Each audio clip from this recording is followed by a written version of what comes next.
Welcome to Candid Catholic Convos, a program brought to you by the Catholic Diocese of Harrisburg.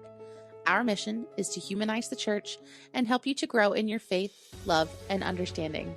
I'm your host, Rachel Trochet, a cradle Catholic who's only human and struggled with faith on more than one occasion.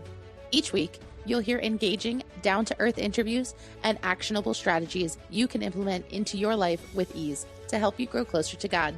If you're ready to open your heart and step fully into the person God created you to be, then you're in the right place. Let's get started. Hello. Welcome to another episode of Candid Catholic Convos. My name is Rachel Trochet, and if you've been listening to our show for any length of time, you'll know that I am a mom to 3 little boys. My oldest just turned 9, and for fun, I compiled a bunch of video clips of him throughout the years.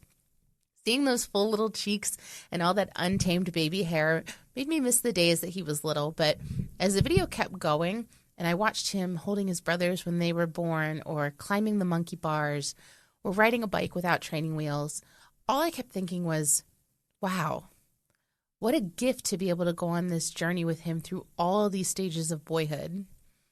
He's trading in his race cars for Robux, his stuffed animals for sports, and while on one hand, I'm sad to have to say goodbye to this little boy, I'm excited to get to meet the young man he will become. Parenting oldest children is a wild experiment. The baby doesn't come with an instruction manual, nor are you handed one at each stage of life afterwards, which is why there are so many books and articles and studies on parenting. We're really just flying on a wing and a prayer here. And in a lot of aspects, it gets easier the more kids you have. It's kind of like a sequel to your favorite movie, except the actors' names have changed and they hired a new writer. So when it comes to parenting, I like to look at a bunch of different sources, and together, my husband and I try to implement these in our home. Some work, some don't. Some we tailor to make our own, and others evolve as our kids grow up. But we're about to enter that stage of life where we really start to question and eventually understand who we are and what we're made for. I remember my middle school years having a very lasting effect on the person I am today without me even realizing it. My parents helped me by forming a solid foundation for me to stand on, and I want to do the same thing for my kids. But the world looks a lot different now than it did when I was growing up. And again, there's no instruction manual. Or is there? Bishop Senior recently announced that schools in the Diocese of Harrisburg would be incorporating age-appropriate teachings on theology of the body into their curriculum, starting with the 2025 school year. So today, I'm joined by Mr. Courtney Brown, a father of 8, and executive director of Rua Woods Institute. Rua Woods is one of the many curriculum choices our schools and parents alike have to educate our children in Christian anthropology, and what that means for us as humans so that we can help our children form their solid foundation as they grow. Thanks for joining me on Candid Catholic Convos today. I'm really excited to talk to you about this program and how bringing it to the school system is really going to be very impactful for the students at the Diocese of Harrisburg. So thanks for joining me. Oh, you're welcome. It's a pleasure to be here for sure. So this is kind of the first time you and I are meeting. I know you gave a presentation earlier, but would you mind telling me a little bit about yourself?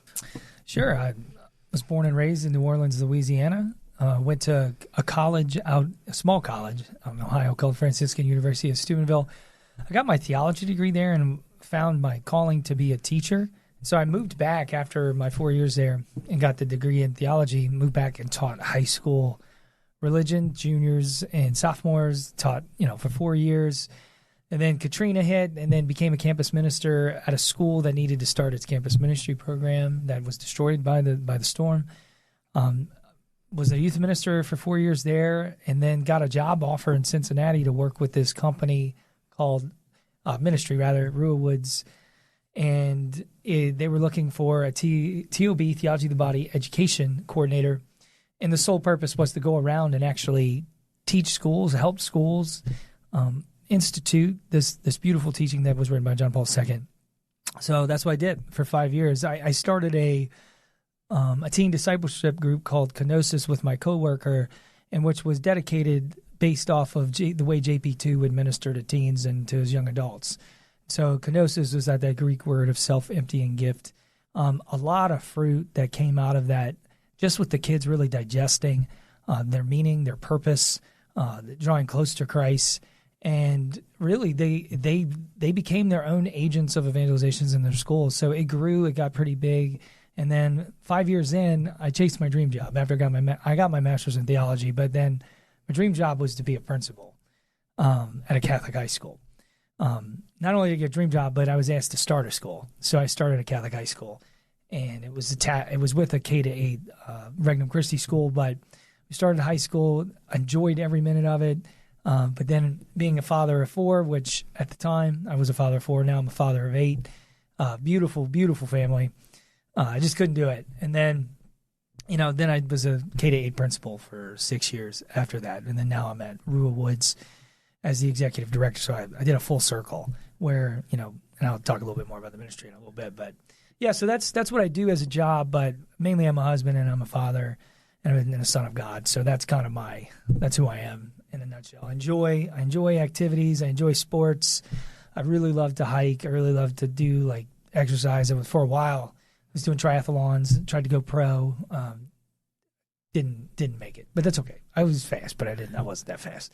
So I just really enjoy those things. And I know football is a fun sport for me to watch, so I enjoy that. And I know Penn State, and right now I'm in Penn Stateville, which is cool. Even though I saw a lot of Notre Dame shirts at the presentation today too, as well. So it's a big rivalry.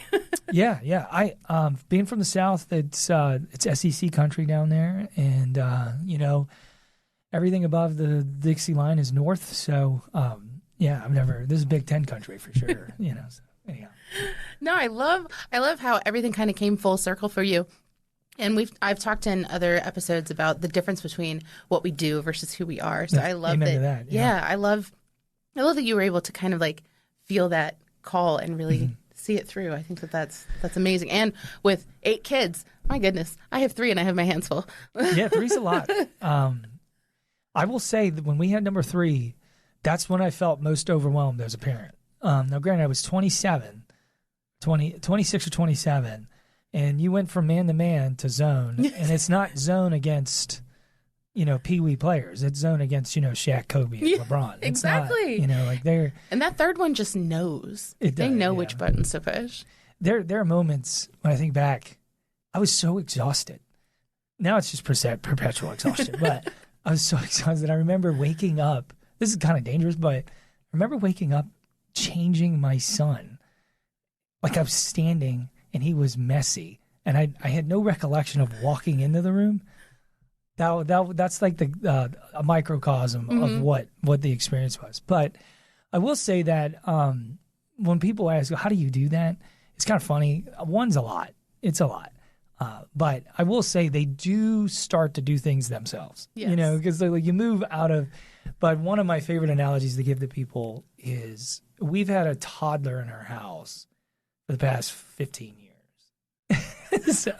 so this, yeah. You get used to it. After 15 years, you kind of know what you're doing. In some ways, you do. And then you just get some things that our 3-year-old gets away with. There's just no way that we would have liked this when we had our first Malia. There's just no way. Yeah. My wife. It was interesting because when we were our first children, she's such a beautiful soul. And she has such grace, but would stick to routines and was so routine oriented. But if the kid would cry, I'd be well, no, we need to stay back. Let's let her cry through the night.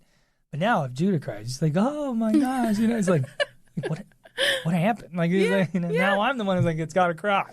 So anyway, I joke with my husband that the parent that I wanted to be with my first child is the parent that I am with my third child. Oh, that's cool. I had all these aspirations, and now that I've kind of gotten my feet wet a little bit, I'm okay, now I know what to expect. And I think as a parent too, it's important to realize right out of the gate how much the work that's involved. And Dr. Sodergren, who's one of our clinical psychologists at Rua Woods, he has this statement that he made when he and I did a Q&A together, and at that time we were talking about how to talk to your teens about certain special topic, tough topics. Mm-hmm.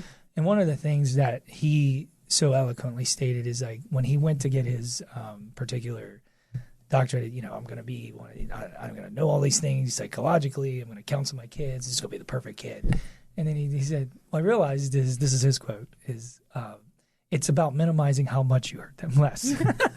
And I was thinking, I was like, that's a good point. And it's a recognition that we're not perfect and we always need to draw close to the well, right? That you mentioned the activity, like what you do versus like who you are. It's so important to recognize that there is a level of resting with God, and we live in a fast-paced culture. It's not going to change in a sense, like this is our culture. Our task isn't to try to change the culture as much as to allow God's culture to exist in our heart, right?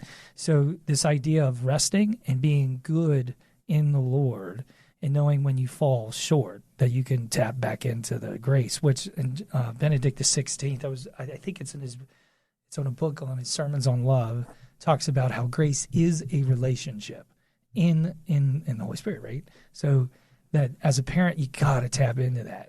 You got to remember this is an apostolate too. So, and how we're holy as parents is focusing specifically on God's will in our temporal state in life here. Like, so, yeah, like Mass looks different for me right now. Like sitting with my 7-year-old that has sensory issues, ADHD, a little bit of ODD and those kinds of things. And whether or not that's learned behavior or not, we're still trying to figure all that out. But Mass looks way different for me than when I was 19 years old and in all this like beautiful moments of chewing on the gospel.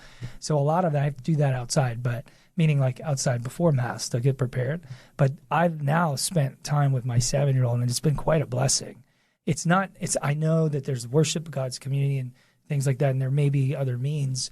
But right now I've spent, every time I go with him, I print out activities, I sit, I talk to him, I slowly bring him to, and it's been great. It's like one of those things where he and I are tapping in a different way. Obviously, that's not the worship that I want him to be doing, but we're talking about a 7-year-old that has some sensory stuff, and we need to get him to a spot where he can do that.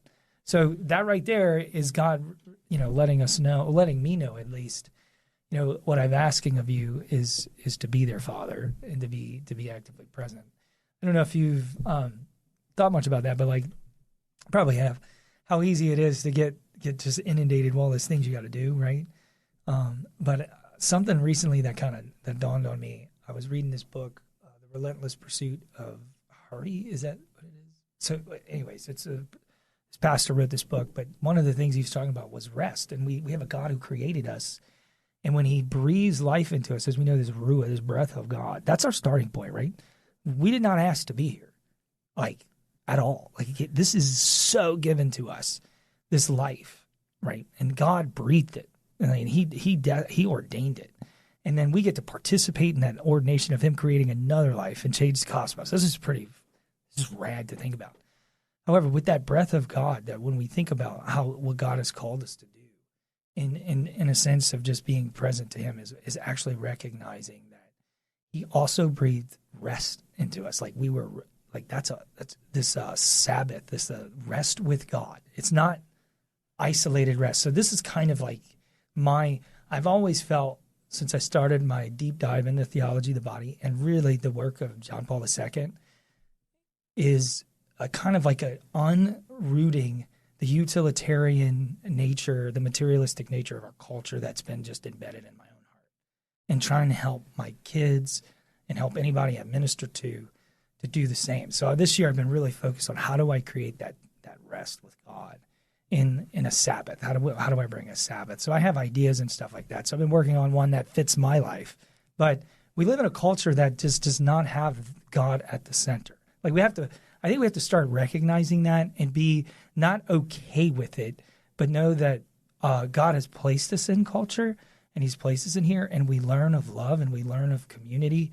This is how he's teaching us, but it's through him that we're learning that. So that's kind of like this.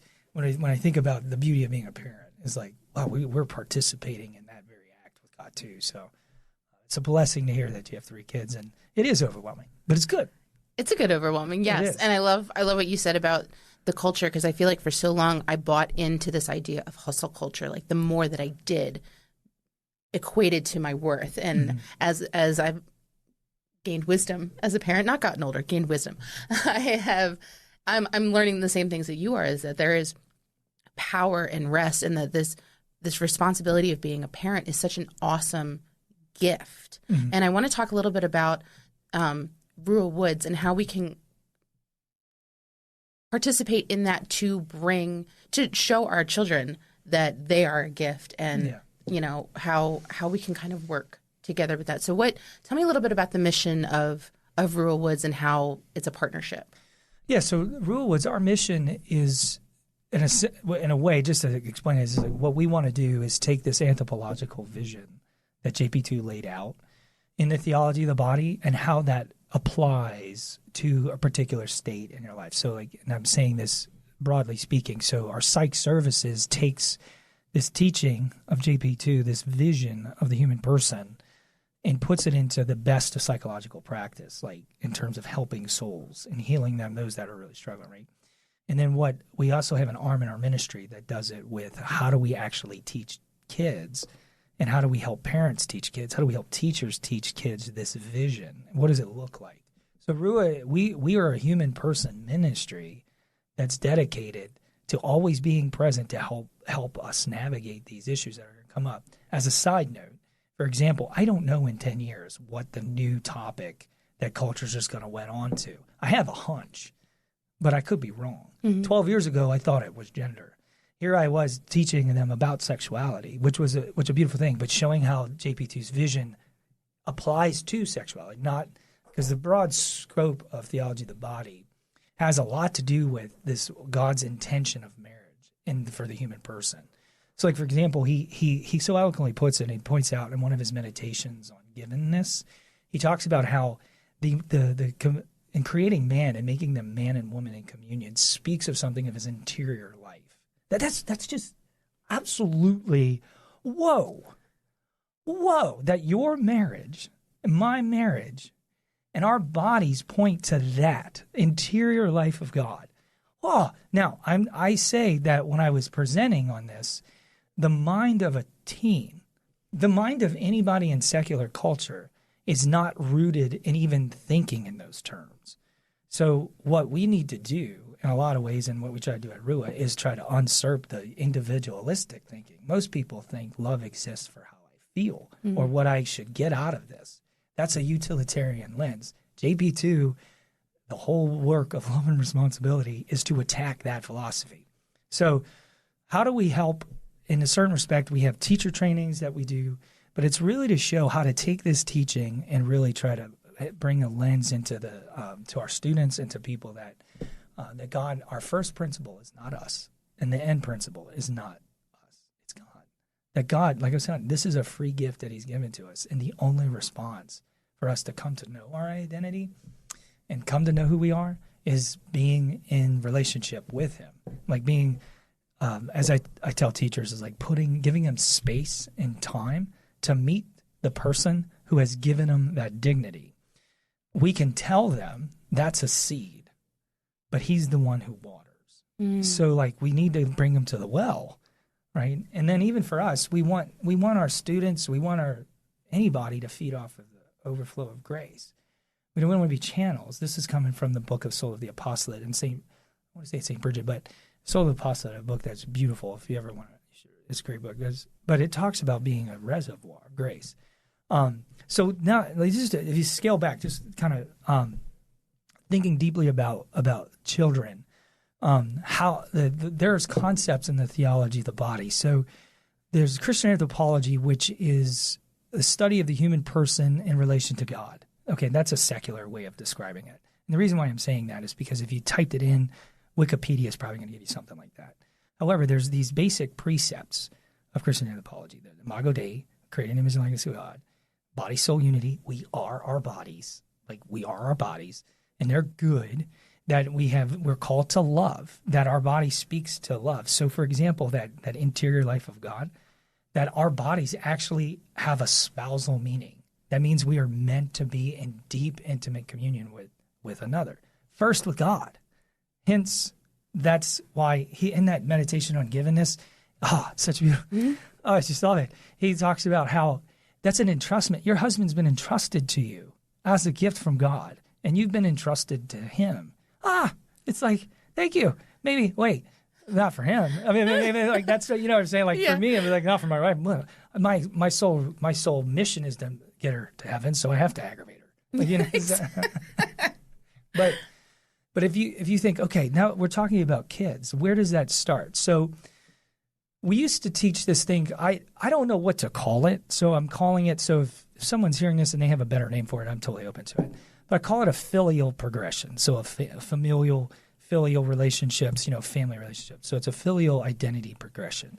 And what that is at the start of it is we are at the very core is son and daughter of God, of course. But because we have a male body and a female body, that we're son and daughter. Now, if you think about that for a second, that means our body dictates to us an experience in the divine. And that's important to recognize. So that means in some capacity that regardless of you changing your body, and I know that the science behind the DNA, if we try to walk the science line sometimes, it's like, well, as soon as science figures it out or does something differently, your argument falls down. But so the church is its anthropology starts with a creator, whereas secular anthropology starts with yourself. So we're on two different playing fields, hence the word choice. Like, and when it comes to abortion, you ever notice that, like, I'm for choice? What is going on in that person's mind? They're not even, half the time I would argue that they're not even thinking about what it is. They're just thinking that choice first. But then if you really break down the argument and say, like, well, what is an abortion? What is it? What is it? A friend of mine, when we got to this point, he was like, well, it's when you terminate a pregnancy. What's that? And he's like, well, and then he finally got him to say, well, it's when you take the life of the child. And I was like, no, why is that so hard to say? And it's because you don't want to sound like a monster. Because I know you're not. But that's it's the same thing here, is that our culture has really raised us to think not in sonship or daughtership terms, but in how I feel about whatever I'm feeling. Okay, so we want to uproot that and continue to celebrate that they're a son and that they're a daughter, right? So then it moves to, because I'm a son, and the beauty of theology of the body and the law of the gift, Gaudium et Spes talks about man can only know himself when he makes a sincere gift of himself.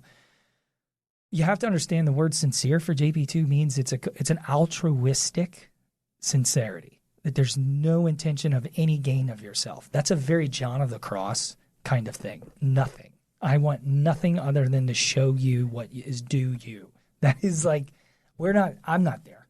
Okay? You know what I mean? Like, you can have conversations with your spouse, and I'm still like, I still get angry about certain topics that, like, I see it my way. This is my way. This is it. But JV, like, disinterested tenderness, he calls it disinterested, sincere gift of self. Like, there's no interest at it other than just you doing that which is good. So when my wife says, I want to hold hands, I'm only holding her hand. Oh, it's good for me too, but I'm not holding it because it's good for me. I'm holding her hand because it's something that speaks to her. Or I'm going to give a gift with no question about, like, well, do you like it? And then you ever have that happen at Christmas? Yes, I was like, do you like it? And you're like, yeah, I like it. Do you like it? And you're like, well, what part of me is saying I like it? I do that, so don't get me wrong. I'm calling spade a spade here on myself, but like that's not disinterested. That's not a disinterested gift, if you will. That doesn't mean what you did is wrong. It just that's the process of that gift. So because we're son and daughter, it means that what the law of the gift means, I'm looking towards the other. In the gift of understanding and knowing who I am, I'm made for another. It moves us into a relation of brother-sister bond, that brother-sister relationship. So we're brother and sister. And this is when the high school students, this was one of the things they totally got when you would say, how are we to treat another? They're like, you got to treat him with respect and dignity. How are we to look at another? It's a different question, right? How are you to see the other person? So I would always challenge them. It's like seeing God in the other. And this is how you see him. You see yourself as son, and you see them as son, and you see them as daughter, which means they're your brother, and then they're your sister. And so when I would teach high school students, when we talk about lust and how lust is a distortion of love, and it's a distortion of the gift of the body and the gift of anything, right? It could be lust of money or whatever, right? But it really is. I think Christopher West said something, and I'm going to quote him on this, and I think it was him when I heard it from, that in a lot of ways, lust is taking the love out of the sexual desire, you know, and I think that's really, so what I would do is I would talk to my teens and I would say, okay, would you ever lust after your mom? Oh, you know, like, that's gross. Stop it. Stop. Yeah, right, you know. Right. Would you, and even things like your sister, and I would, it was intentional. And the girls too, dad, brother. And they would unanimously say no. It was almost ubiquitous. And I'm saying almost because there's always a kid that just wants to be like, whatever. Yeah. No, but then I would ask, well, do you find yourself lusting at other women, right? And they would say things like, well, yeah, it's like, why? Well, so what's different about this woman versus that woman? And then I'll never forget this one kid in a presentation I was doing. When I asked a question, he's like, it's because we know who they are. Like, he didn't know I was going to say that. He just said it. And he's right. It's because we know them and we see them as their filial relationship with us. So that's the movement that needs to happen. So every time you see and you are tempted to do something in your mind or do something disadvantageous, whether it's like, for example, in college, if you're going out with friends and you try to like say yes to this group, but then Edward Sri talks about this in the Men and Women in Mystery of Love. And he talks about like, but then you're holding off. You're invited by this one group who you don't really want to go out with, but you don't want to be by yourself. And you hold off to wait to see this other group. No, that's not good either. Copying homework was one in schools. I talk about that too, because that's seen as an act of virtue, like when you give your friend homework. So that right there is like, when you think about it, what you need to pray is you need to pray to see the person as God sees them. And then recognize, call them sister, call them brother. So even though it sounds colloquially a little like you're the times and you're like, hey bro, there's a beauty to that. We've unfortunately run out of time, but if you'd like to hear the rest of this episode, you can listen to us anytime on Spotify under Candid Catholic Convos, or you can download this episode from our website at hbgdiocese.org. Thank you so much for listening. Our goal at the Diocese of Harrisburg is to walk with you on your faith journey. So if this episode resonated with you in any way, the easiest way to show your appreciation is by sharing this program with your network or by leaving a review on your listening platform. You can also support us financially by making a donation online at hbgdiocese.org/DAC and clicking the Make a Donation button. Thanks again, and we'll see you at church on Sunday.